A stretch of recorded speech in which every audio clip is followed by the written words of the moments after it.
Hyderabad D I G P Hyderabad range نے معصوم بچی کی تشدد زدہ لاش کے ملنے کا نوٹس لے لیا۔ ایس ایس پی حیدرآباد سے رپورٹ طلب۔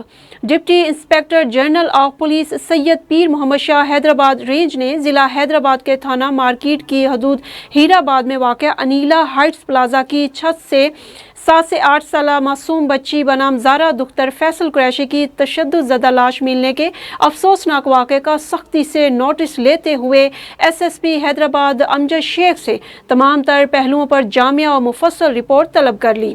D I G P Hyderabad range نے متعلقہ ایس ڈی پی او اور ایس ایچ او کو واقعے میں ملوث ملزمان کی فوری گرفتاری کی ہدایت بھی کی ہے۔